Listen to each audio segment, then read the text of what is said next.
My parents raised my rent so my spoiled sister could live there for free while I paid for everything. My parents like to say that it makes sense for an unmarried daughter to live at home until she has her life completely figured out, and for a long time I pretended that sounded reasonable instead of suffocating. I am 22. I study software development at a community college. I work part-time testing code for a small local company, and on paper everything looks fine. Every month I send my parents a transfer with my share of the bills. I cook dinner a couple of nights a week. I keep my room clean. I go to class. I go to work. I come home. If you drove past our house, you would probably think, nice, normal family. Kids all grown up, but still close. Inside, it feels more like I am a tenant in a building where the landlords never stop watching and keep reminding me that technically they can evict me whenever they want. The only reason I agreed to stay was money. Rent where I live is ridiculous, and commuting from my parents' place to campus and work is cheap and easy. My dream is to start a tiny tech company one day, something small and nerdy and mine, and every month I watch my savings account like it is a little plant on a windowsill. I tell myself that every time I put up with a passive-aggressive comment from my mother or a lecture from my father, that number in my account is what I am really doing it for. I thought I could keep my head down, graduate, keep working, and then leave on my own timeline.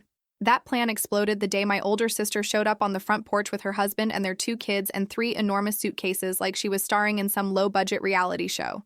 I came home from class, walked into the kitchen, and found my mother clapping her hands like she had just won the lottery while my sister told a story about some amazing business opportunity.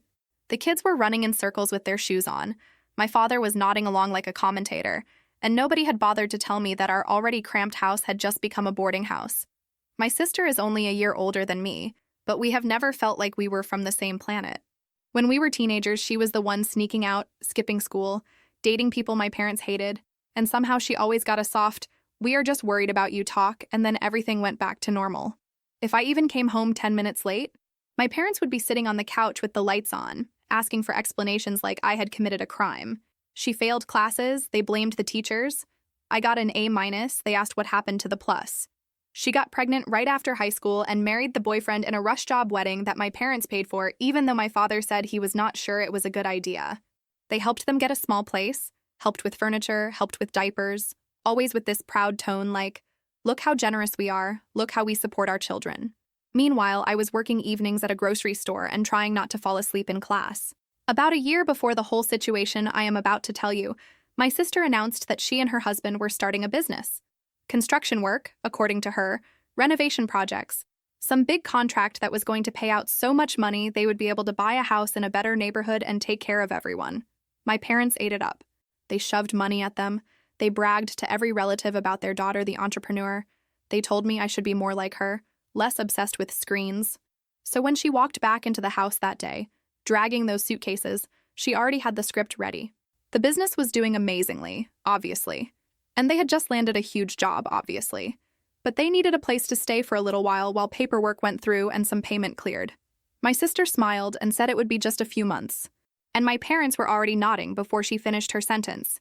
Nobody asked basic questions like, if the business is doing so great, why do you need to move back into your parents' house with 2 kids and all your stuff? I asked that later, privately, and you can imagine how well that went. At first, I tried to be a decent person about it. I told myself it is temporary, kids are loud, families help each other, all that. The problem is my parents' idea of helping is always one way. My sister and her husband did not pay rent. They did not help with utilities. They did not even do the grocery shopping. They just slid into the house like they were the main residents and the rest of us were extras in their show. The kids took over the living room with toys, sticky cups, and cartoons blasting at full volume all the time. I had an important project due for one of my classes around then, something that counted for a huge part of the grade, and I remember sitting at the kitchen table with my laptop while one kid screamed because the other one took a toy. My sister yelled from the hallway about how no one ever helped her, and my mother kept trying to talk to me about what we should cook for some family dinner. I put on headphones, but you cannot noise cancel people walking through your workspace every 2 minutes, bumping your chair, asking if you can watch the kids for just a second. I missed the deadline by a few hours because I had to redo something I messed up after being interrupted 5 times in the same paragraph. My professor was not happy. Around the same time, I started showing up late to my part-time job because the mornings were chaos. Sharing one bathroom with 4 more people, trying not to trip over toys on the stairs, waiting for someone to move their car in the driveway so I could get mine out. It all added up. My supervisor pulled me aside and did the whole, "We like you, but we have schedules to keep" speech. I went home that day wanting to cry and also smash my phone. Instead of asking if I was okay, my parents called a family meeting. We were all in the living room, the kids bouncing on the couch while my father cleared his throat like a judge. My mother had that look she gets when she thinks she is about to deliver an important life lesson. My father started talking about how the cost of living had gone up, how there were more mouths to feed now, how the utility bills were higher. I knew exactly where it was going before he said it. They wanted me to pay more. I already contributed a fixed amount every month. It hurt, but I did it because I knew living anywhere else would be more expensive. When I tried to say that my budget was tight and my hours at work were limited, my father cut me off. He said, in that calm voice he uses when he is actually furious, that my contribution was no longer enough and that I needed to step up like an adult. My sister sat there with her eyes on her phone, pretending not to listen, even though every time my parents mentioned money, she tilted her head slightly like a cat hearing a can open. I asked very carefully whether my sister and her husband were going to start contributing too. My mother's face hardened in a second. She said, "Your sister is in a delicate moment. She is building something big for this family. She needs support, not pressure." I said I understood that, but we all lived in the same house, and the kids ate food and used water and electricity just like everyone else. My father sighed dramatically and said he was tired of my attitude, that I always made everything about fairness and rules, and that sometimes family did not work like a spreadsheet. The next morning, there was a child's bed in my room. I wish I were exaggerating. I drove home from work, opened my door, and there it was, a little bed pushed against my wall, covered in cartoon sheets, with stuffed animals lined up on the pillow. My sister had decided that one of the kids should sleep in my room because it is quieter. Nobody asked me. Nobody even texted me. My few square feet of privacy had just been turned into a shared space because it made their life easier. When I confronted my sister, she shrugged and said there was nowhere else to put the bed, that the kids needed sleep, that I was being dramatic. My mother jumped in to say that I spend most of my time at school or work anyway, so what did it matter? I said it mattered because it was my room, the only place in the house that felt like mine. And I got the classic, "This is our house, we decide."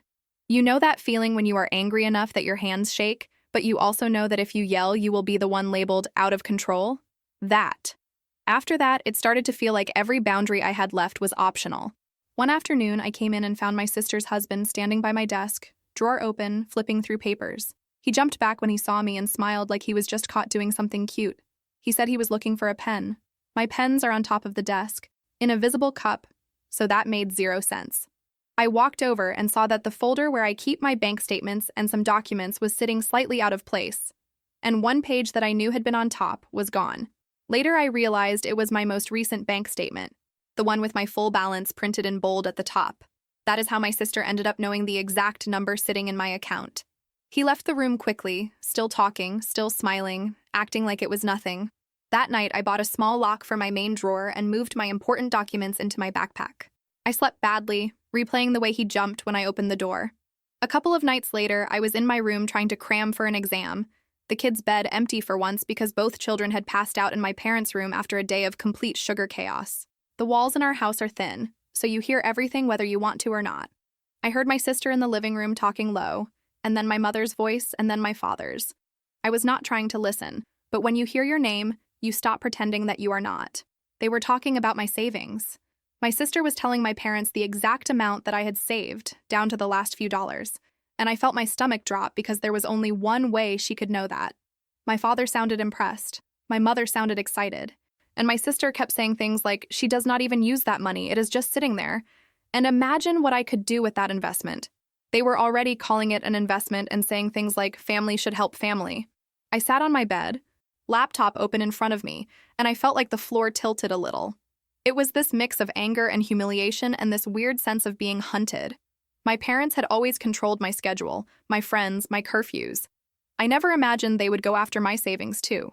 The next day, my sister cornered me in the kitchen while my coffee was still brewing and my brain was not awake enough for a fight. She started gently, thanking me for being so responsible, and saying that not everyone our age thought ahead like I did. I knew it was flattery and I still kind of soaked it in, because that is how starved I was for any positive words from my family.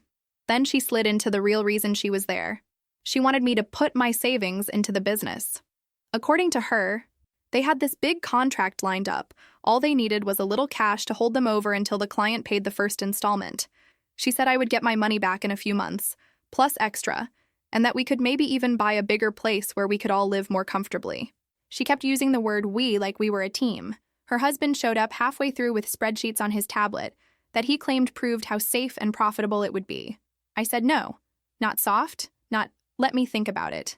I said it clearly. That money was for my future, for my business, for getting out.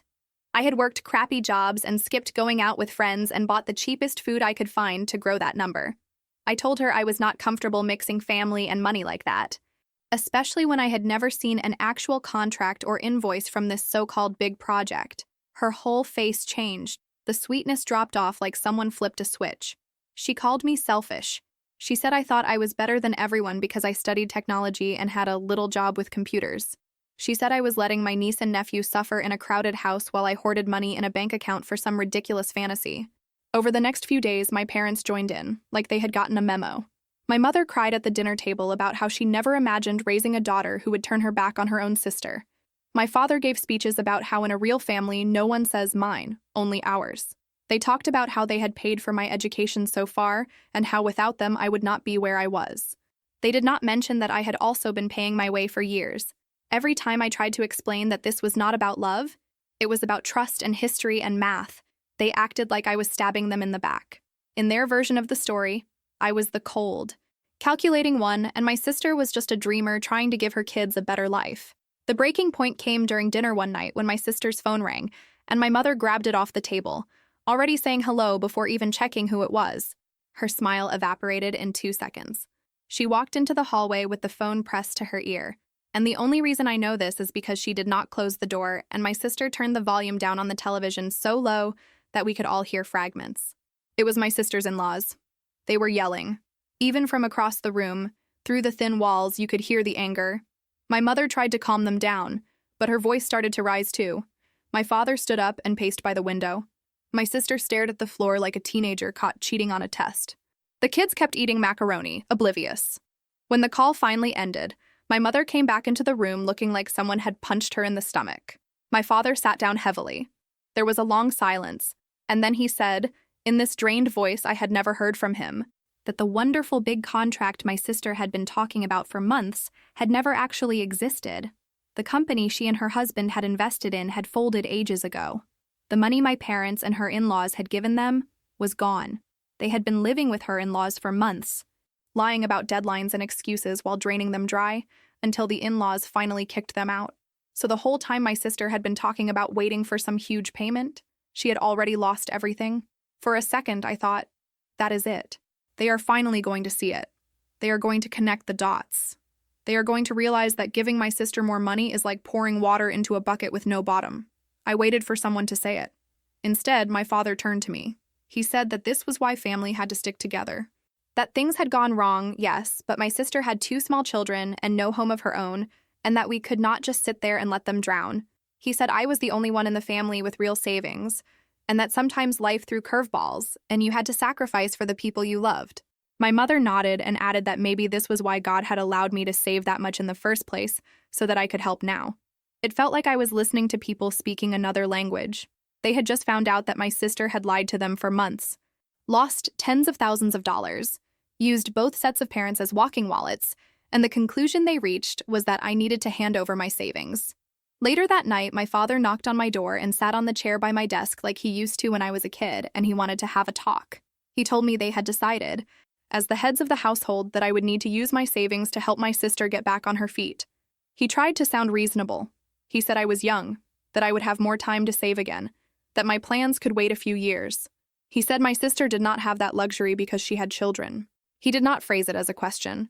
I told him I loved my niece and nephew, but I was not willing to throw away years of work into a business that had already proven it could not be trusted.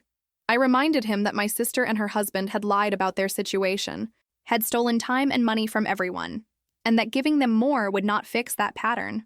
I thought I was being calm. Halfway through, his face went flat. He told me that if I could not be part of this family, maybe I needed to find somewhere else to live. He did not yell. That almost made it worse. He just said it, like he was offering me a cup of water. My mother came in at some point and added that if I was going to act like a stranger in their house, then maybe it was time to be one. They gave me a week to think about it. Either I helped or I started looking for another place. I did not sleep much after that. I spent that night staring at the ceiling, counting all the times I had swallowed comments, all the times I had picked up my sister's slack, all the times I had heard my parents brag about her and barely acknowledge me. I opened my banking app and stared at the number that represented every double shift, every skipped outing, every cheap meal. My chest hurt. I kept thinking, if I give this to them, I will never get out. A couple of days later, after I had dragged myself through class and work on caffeine and anger, a girl from one of my courses overheard me on the phone with a friend, ranting in the campus parking lot. When I hung up, she asked if I was okay.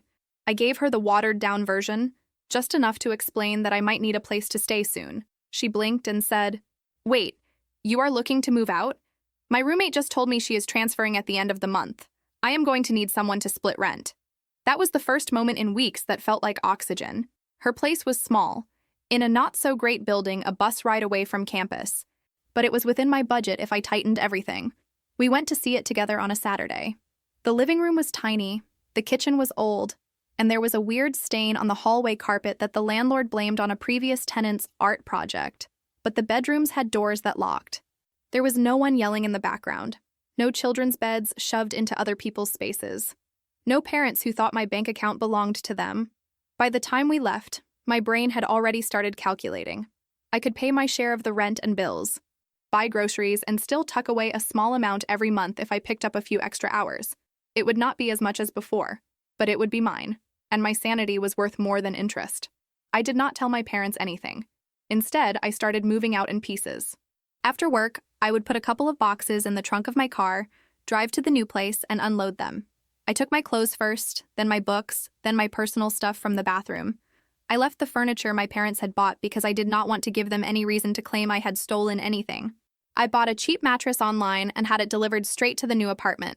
The day I signed the lease, my hands were shaking so much I almost dropped the pen. The landlord made small talk while I filled out the forms, asking about school and work, completely unaware that signing my name felt like the loudest act of rebellion I had ever pulled off in my life. When I handed everything back, he said, "Welcome home," in this casual way, and I had to bite the inside of my cheek so I would not start crying in front of him. The landlord did not care about my backstory. He just cared that I had a job and enough money for the deposit and first month. It was weirdly comforting. On the last day, when most of my things were gone, I walked into my old room and looked around. The child's bed was still there. My desk was almost empty. Just a lamp and a notebook I did not want anymore. I took one last look at the posters on the wall, the marks on the dresser from when I had accidentally knocked over nail polish as a teenager. I felt sad for a second, not for the room itself, but for the version of me who had tried so hard to be the good daughter here. Then I left my key on the dresser and walked out. A little over a week passed before my mother realized something was off. I guess she was so busy dealing with my sister and the kids that my absence blended into the background. She texted me a couple of times about groceries and schedules like nothing had changed, and I answered in short, neutral messages because I was a coward who was not ready for the fight yet. Finally, she called one afternoon while I was at the new apartment, sitting on the floor eating cheap frozen pizza with my new roommate. The number flashed on my screen, and my stomach did that familiar flip. I stepped into my tiny bedroom to answer. She did not say hello. She started with, "You have not been home in days." I said as calmly as I could that I did not live there anymore. There was a silence so heavy I could hear my own heartbeat in my ears.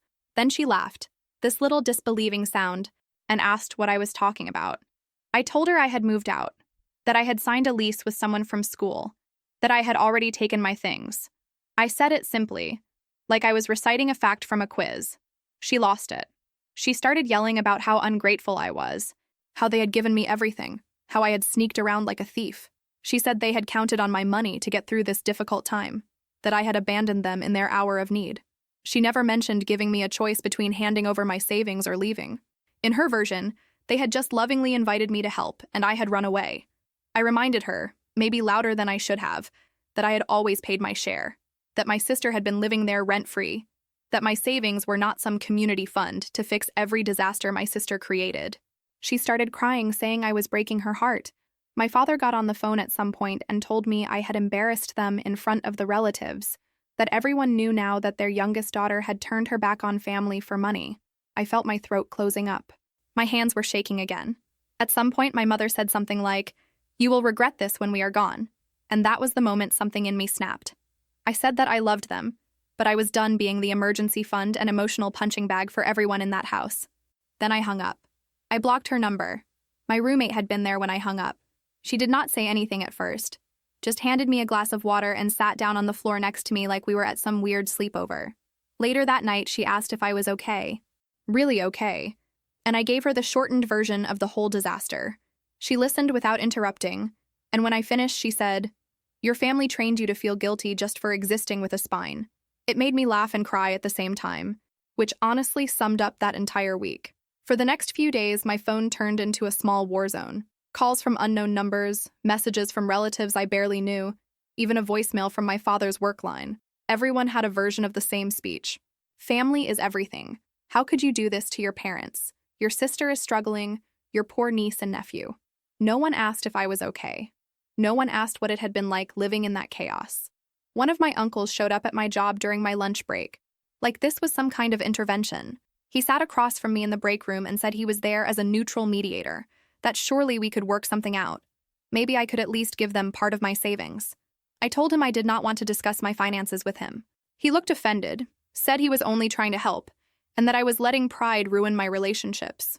I went back to my desk that day feeling like the villain in a story I did not even remember agreeing to be in.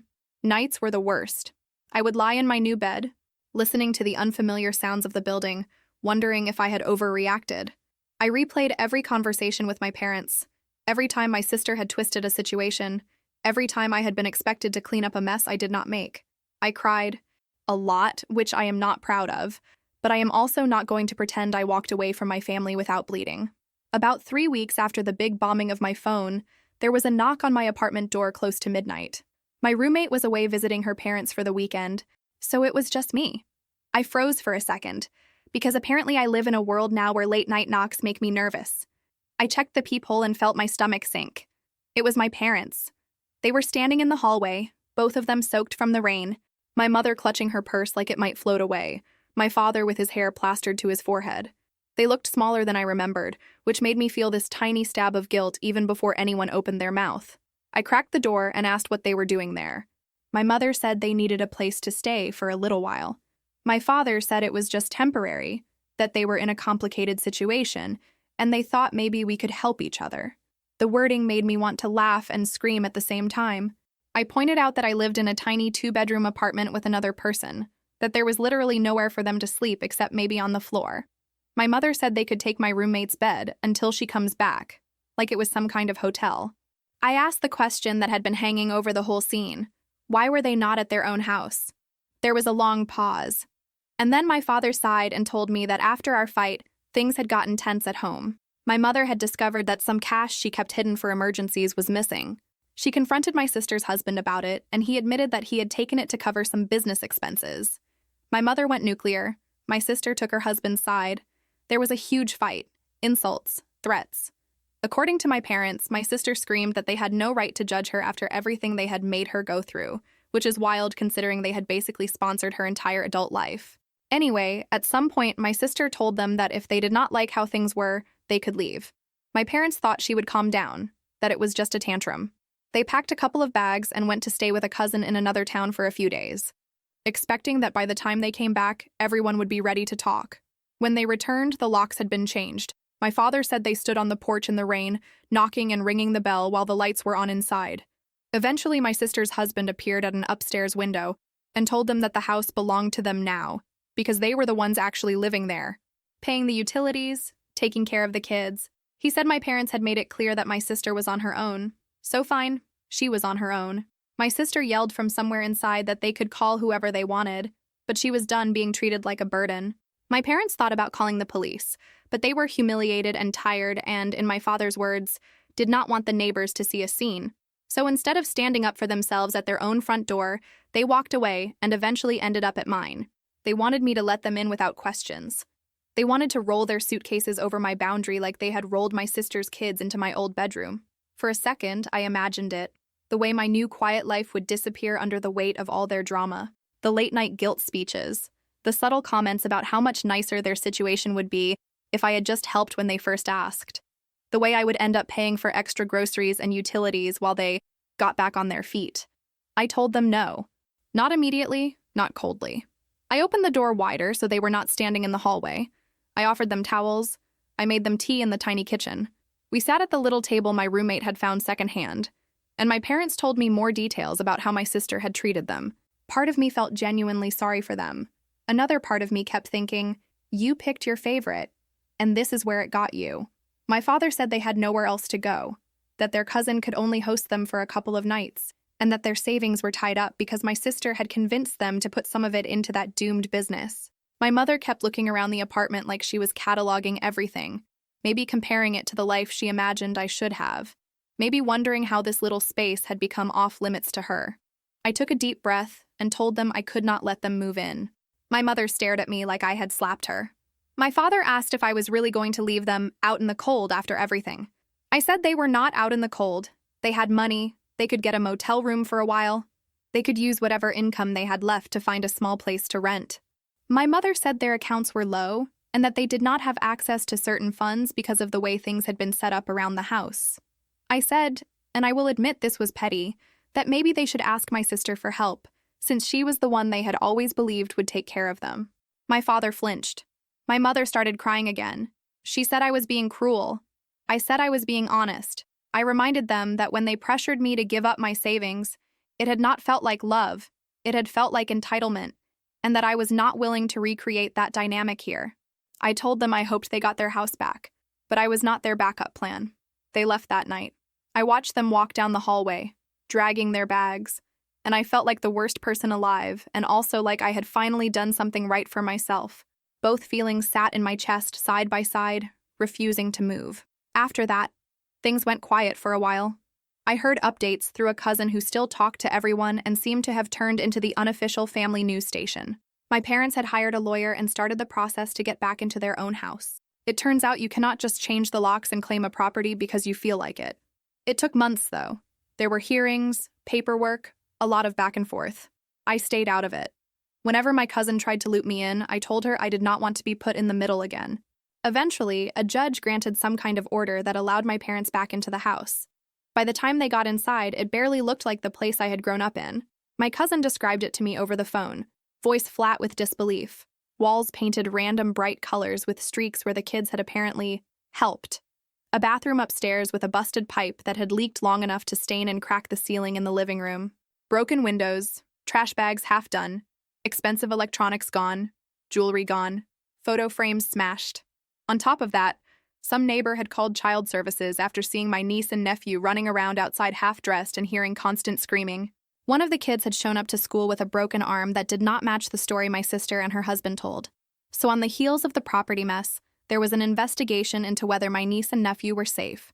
Eventually, the kids were placed with my parents temporarily while the situation was sorted out. My cousin said my mother moved through the house in a daze, both happy to have her grandchildren and devastated by the condition of her home. My father went into fix-it mode, getting quotes for repairs he could not really afford and arguing with insurance about what was covered.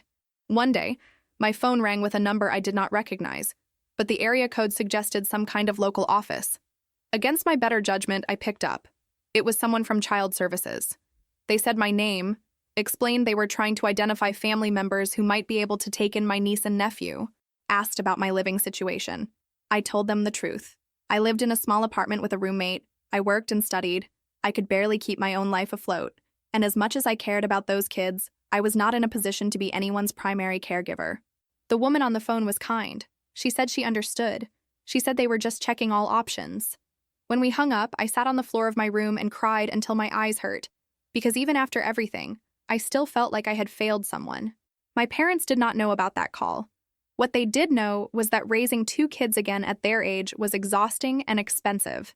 They had to pay for repairs, for legal fees, for food and clothes and school supplies, all while dealing with the emotional fallout of realizing their golden child had trashed their house and put their grandchildren in danger. You would think that would make them look in the mirror. Instead, they found a way to blame me. They started telling relatives that if I had just helped when they first asked, none of this would have spiraled like it did. According to the version that trickled back to me, my refusal had forced my sister into desperate decisions, which is wild considering she had already lost everyone's money before that conversation even happened. In their story, I was the selfish daughter who abandoned them, refused to open her door when they were homeless, and left them to raise two traumatized kids alone. The thing is, not everyone bought it. People had seen my sister's behavior for years. Neighbors had watched the police come by for noise complaints. Teachers had reported the kids coming to school unwashed. Extended family had heard enough inconsistent stories about the business to suspect things did not add up. So when my parents dropped little comments about how I turned my back on blood, a lot of people just nodded politely and then called me later to say they did not blame me. As for my sister and her husband, last I heard they were living out of their car, staying in different parking lots, occasionally crashing on friends' couches until those friends ran out of patience. Every time they tried to apply for an apartment, landlords called for references and found out about the property damage and the investigation with the kids. And the answer was always no. I know all this because my cousin overshares, and because my sister still posts vague, rage-filled messages on a social media app about betrayal and fake family.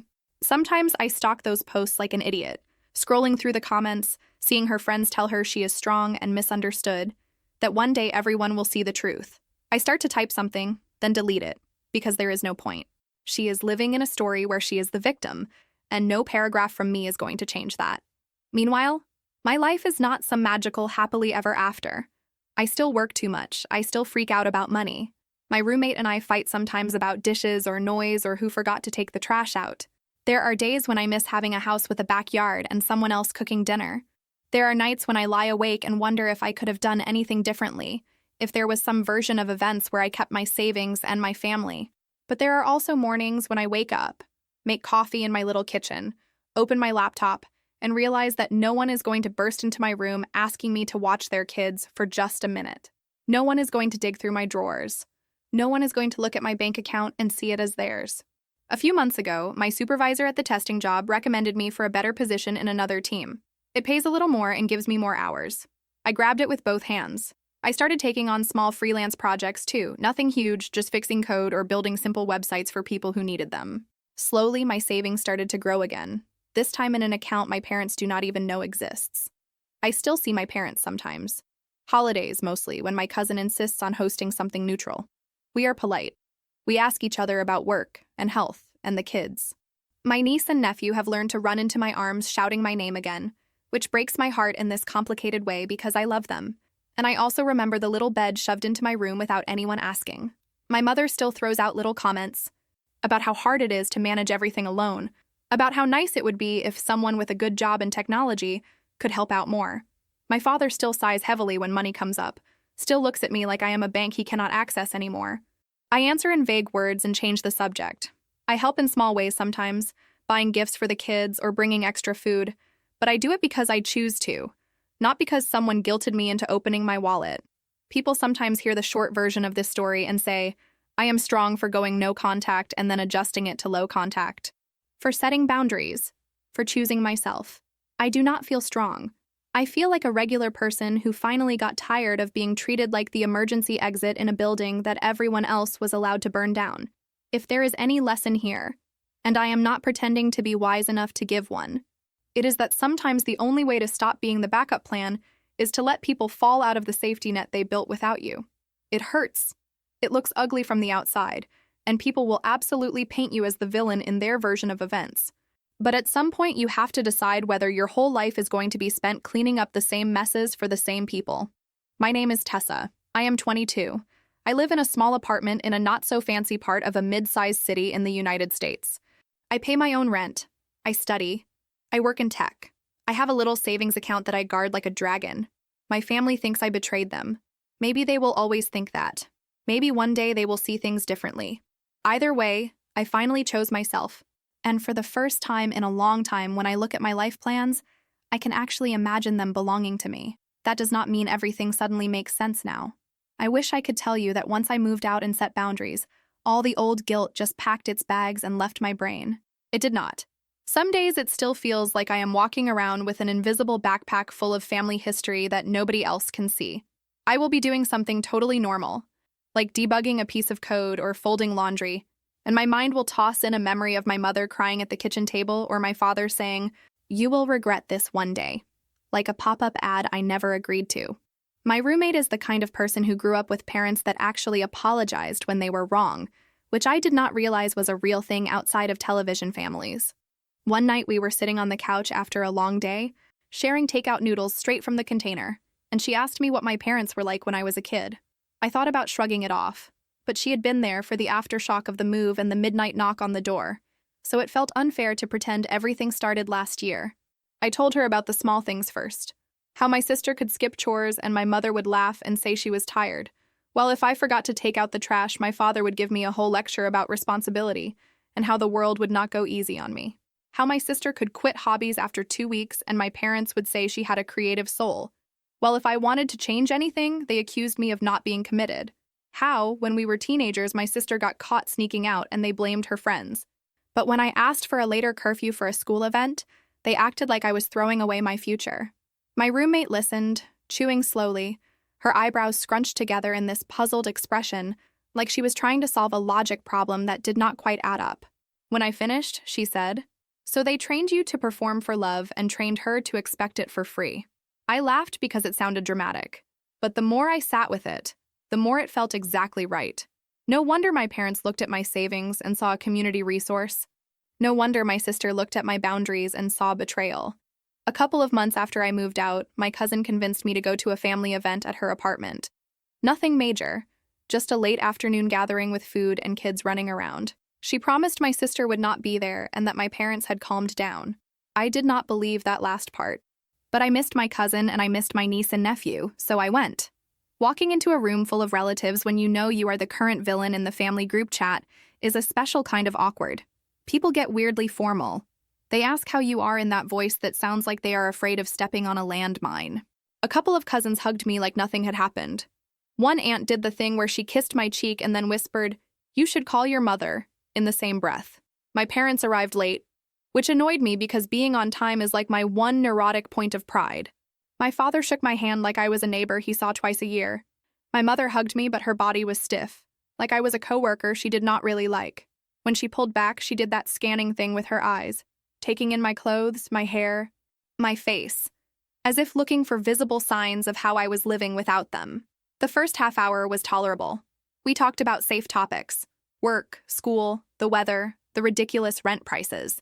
My niece climbed onto my lap like no time had passed at all and started telling me a very detailed story about a drawing she had made that involved a unicorn, a dinosaur, and a slice of pizza. My nephew asked if I still had my old game console and if he could come over to play sometime, and I had to swallow the lump in my throat before I said no, because inviting them into my space felt like opening a door my parents would eventually try to walk through. Eventually, of course, the conversation drifted to money. It always does with my parents. My father mentioned how expensive the house repairs had been, how the insurance had argued over every claim, how raising 2 kids again at their age was not easy. My mother talked about school supplies and shoes and how fast children grow out of clothes. None of that was shocking. Kids are expensive. Houses are expensive. Life is expensive. I nodded and said something neutral like, "That sounds really hard." Then my mother sighed and said, "Sometimes I wonder how different things would be if you had just stayed home and we had all worked together." She said it like she was talking about a missed bus or a burnt cake, not the fact that she had tried to demand my entire savings and then act surprised when I left. My father added, "We could have figured something out as a family," in that pointed way he has, like the word family is a knife he can twist. I felt every pair of eyes at that table shift between them and me, waiting. There is this version of me, the one I used to be, who would have swallowed the anger, changed the subject, made a joke. That version of me would have gone home later and replayed the conversation 100 times, coming up with better answers in the shower or while brushing my teeth. I could feel her ghost tugging at my sleeve, whispering that it was not worth the fight, that keeping the peace was safer. I did not listen to her. I put my fork down, took a breath, and said, "I did not leave because I hate you. I left because you made it clear that my money mattered more to you than my peace." The table went quiet in that thick way where even the kids kind of sense something is happening. My mother opened her mouth, probably to cry or accuse, but I kept going because I knew if I stopped, I would never start again. I told them, calmly and clearly, that asking me to hand over my entire savings after my sister had already lied about the business and lost everyone's money was not reasonable. I said that giving me an ultimatum and acting shocked when I chose myself was not fair. I said that showing up at my door in the middle of the night and expecting me to fix everything without even acknowledging the harm that had already been done was not loving. It was manipulative. My father's jaw clenched. My mother started crying, of course, but it sounded different this time. Less theatrical, more raw. A couple of relatives looked like they wanted to sink through the floor. My cousin was staring at me with big eyes, like she was watching a live performance of a speech she did not know I had in me. My mother said, "We were desperate," and I said, "I know, but desperation does not turn my savings into your property." My father said, "We did everything for you," and I said, "You did a lot for me, and I am grateful, but that does not mean I owe you my future every time things go wrong." My voice shook, but I did not back down. We did not resolve anything that night. They did not suddenly have a breakthrough and hug me and apologize. My parents are not movie characters, but something shifted in me. Saying those words out loud, in front of other people, made the story in my head feel a little less one-sided. For once, I was not just replaying their version. I was putting mine in the room. Later, when I was leaving, my father walked me to the door. He did not say much, just, "Drive safe," and a quiet, "You have always been stubborn." I almost laughed. I wanted to say, "You taught me that," but I let it sit. My mother hugged me again. Softer this time. She still did not apologize, but she did not throw out any parting guilt grenades either. For my family, that counts as progress. Around the same time, I started seeing a therapist through a low-cost program my school recommended. I had always told myself therapy was for people with real problems, as if growing up in a house where love was measured in usefulness and financial sacrifice did not qualify. The first session, I spent most of the time giving her the bullet point version of everything. The favoritism, the business scam, the savings ultimatums, the midnight knock. She just nodded and occasionally asked, "And how did that make you feel?" in a way that did not sound like a meme, which was honestly impressive. At the end, she said, "It sounds like you were parentified very early and then blamed when you stopped playing that role." I had heard the word parentified before, but no one had ever handed it to me and gently stuck it on my forehead like a label that suddenly made all the puzzle pieces line up. No wonder I felt guilty saying no. I had been raised to believe that being valuable meant solving everyone else's crises, even if they were entirely self-inflicted. We worked on small things at first, answering my parents' messages slower instead of instantly, practicing saying, "I am not able to help with that," without adding a whole paragraph of justification, not reading my sister's vague posts on that social media app like they were personal attacks carved into stone tablets, celebrating tiny wins, like the day my mother called to complain about a bill and I did not open my banking app out of pure reflex. In the middle of all this messy emotional work, life kept going in the background, like it does. At my job, the new testing position came with more responsibility and more visibility. I started sitting in on meetings where people actually listened when I pointed out an issue. I learned how to say, "Here's the problem, and here's what I think we should do," without immediately following it up with, "But I could be wrong."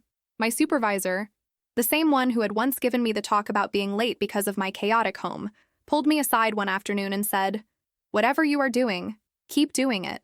You have really stepped up lately."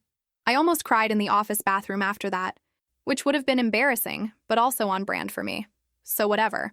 I also finally dipped a toe into the thing I had been dreaming about since before everything exploded. My own little tech projects. Nothing huge. I'm not out here building the next world-changing app. But I made a simple website for a local tutor who needed a page for parents to contact her. Then I built a scheduling system for someone who walked dogs in the neighborhood. I charged small amounts at first, partly because I did not know what I was doing with pricing, and partly because a little voice in my head kept saying, "Who do you think you are asking people to pay you for this?" That voice is quieter now. Not gone, but quieter. One Saturday, I was at a hardware store with my roommate because the curtain rod in our living room had finally given up and crashed to the floor after one too many attempts to hang heavier fabric on it. We were in the aisle with the tools when I saw a familiar shape out of the corner of my eye. I turned my head and there she was, my sister. She looked different and exactly the same, tired in a way that went beyond just needing sleep. Her hair pulled back in a messy knot, clothes that did not quite fit right, dark circles under her eyes. She was standing next to one of those discount bins, looking at packs of batteries like she was doing complicated math in her head about what she could afford. For a second, my body moved before my brain. I took half a step in her direction, then stopped. She had not seen me yet. My heart was pounding so hard it felt like my ribs were trying to escape. A flood of memories hit me all at once. her laughing in the kitchen while my parents praised her, her shrugging off responsibility, her voice in the living room talking about my savings like they were a business opportunity, her silhouette behind the door while my parents pounded on it in the rain. My roommate followed my gaze and leaned in. "Is that her?" she whispered. I nodded. "Do you want to go say something?" she asked. I stood there, staring at the back of my sister's head, and realized that I did not. There was no speech that would fix everything. No sentence I could throw at her in the middle of a hardware store that would make her wake up and suddenly take responsibility for her choices. Anything I said would either start a fight in front of strangers or drag me back into a dynamic I had crawled and clawed my way out of. So I shook my head. "No," I said. "Not today." We walked away. My chest hurt, but there was also this small, surprising feeling of relief. Not revenge, not satisfaction at seeing her struggling. Just the quiet certainty that her life was not my problem to manage anymore. A few weeks later, my cousin sent me a photo from some family gathering I had skipped. It was my parents' living room, freshly painted, the ceiling repaired, new curtains hanging where the water damage had stained everything before. My niece and nephew were on the floor, coloring. My mother looked older, my father looked tired, but there was a softness in the way they sat near the kids. Under the picture, my cousin had just typed, "House looks like a house again." I stared at that photo for a long time. There was a universe where I had stayed, had bent myself into a shape that made everyone else more comfortable, had emptied my savings, had put my dreams on hold to patch up that house and that family. Maybe in that universe my parents would speak more gently about me at family events. Maybe in that universe my sister would dislike me a little less because I had been easier to use. But I do not live in that universe. I live in this one, where the house looks like a house again because my parents finally dealt with the mess their golden child made, and I finally stepped out of the role of unpaid repair crew. Sometimes I still feel alone in this choice. When I see friends posting about weekly dinners with their parents, or hear coworkers talk about how they go home for every holiday and genuinely enjoy it, there is a little sting. I have to remind myself that I am not broken for not having that. I am not defective because my version of family is complicated and loud and full of sharp edges. My therapist likes to say that you cannot heal in the same environment that made you sick. I rolled my eyes the first time she said it because it sounded like something you would see on a motivational poster with a sunset in the background. But the longer I live outside my parents' house, the more I get it. My room back there had been a shrine to survival, not growth. This tiny apartment with its crooked cabinet doors and dented fridge has seen more of who I actually am than that house ever did. So yes, my name is Tessa. I am still 22 for a little while longer. I still live in a small apartment in a not-so-fancy part of a mid-sized city in the United States. I still pay my own rent, I still study, I still work in tech, and I still have a savings account that I guard like a dragon. My family probably still tells whatever version of this story makes them feel better about themselves. The difference now is that I am finally telling my version too. And maybe that is the real rebellion here. Not moving out, not saying no, not even refusing to hand over the money. It is looking at the people who taught me to doubt my own perspective and saying, "No, this happened, and it mattered, and I get to say what it did to me." It is choosing to build a life where my value is not measured by how much I am willing to lose for other people. Maybe one day my parents will understand that. Maybe my sister will, though I am not holding my breath. Or maybe they will stay exactly who they are, and I will keep being the villain in their version of events. Either way, I am done living in a story I did not write. If that makes me stubborn, so be it. At least this time, I am stubborn on my own side. A little while ago, my professor asked everyone in class to write a short piece about where we saw ourselves in 5 years. Most people wrote about job titles, cities they wanted to move to, vague ideas of being successful or having it all figured out. When I opened a blank document, I just stared at the cursor for a long time. 5 years ago, if you had asked me that question, I would have given you some neat answer I thought my parents wanted to hear. Something about a respectable job, a respectable partner, maybe living close to home so I could help out. My dreams back then were always edited for their comfort, like I was handing them a draft and waiting for red pen corrections. This time, I wrote about wanting a small place with good light and shelves I built myself, even if they are a little crooked. I wrote about having clients who pay me because they trust my work, not because they are doing me a favor. I wrote about waking up on days off and deciding without guilt whether I call my family, see my friends, or just stay home in my pajamas watching something stupid while I eat cereal out of the box. I did not mention my parents in that piece. I did not mention my sister. For once, my future did not orbit around their reactions. When I read it out loud in class, my voice shook a little on the part about choosing rest without guilt. A couple of people nodded in that way that says, "Yeah, same." Afterward, a girl I barely knew came up to me and said, "I liked what you wrote. My mom thinks I am selfish for not wanting to move back home after graduation." It was nice to hear someone else say it out loud. We are not best friends now or anything, but it felt like a tiny piece of community in a world where family sometimes feels like a foreign language I do not speak well. There are still days when I slip. Days when my mother calls and I pick up on the first ring because my stomach drops and my brain goes straight to, what if something terrible happened and it is my fault somehow? Days when I hear that my niece had a school performance and I was not invited, and the old impulse flares up to drive across town and show up anyway, just to prove that I care. Days when I look at my bank balance and think about how much more money I could have saved if I had stayed, if I had just given in that one time. Then I remember that it was never going to be just one time. People who are used to you bleeding for them do not suddenly become satisfied after one last cut. They get used to the idea that you will always open the vein again if they ask in the right tone. Walking away did not magically fix them, but it did stop the bleeding on my side. That has to count for something. So yeah, I still second-guess myself. I still over-explain sometimes. I still draft long messages to my mother in my notes app, and then delete them because I know I am really just trying to win an argument she is not even in the room for. Healing, as it turns out, is not a straight line. It is more like bad code you keep refactoring. You fix one bug, and another one pops up in a different file. You keep going anyway because the program runs a little smoother each time. If you met me now at some random coffee shop and we started talking, you would probably not guess any of this from the outside. You would just see a woman in her early 20s with a laptop covered in generic stickers, sipping something too sweet, talking about deadlines and group projects and how the bus system makes no sense. You would not know that she once stood in a hallway listening to her parents talk about her savings like a winning lottery ticket. You would not know that she said no and watched her whole life tilt on its axis. But I would know, and that is enough for now.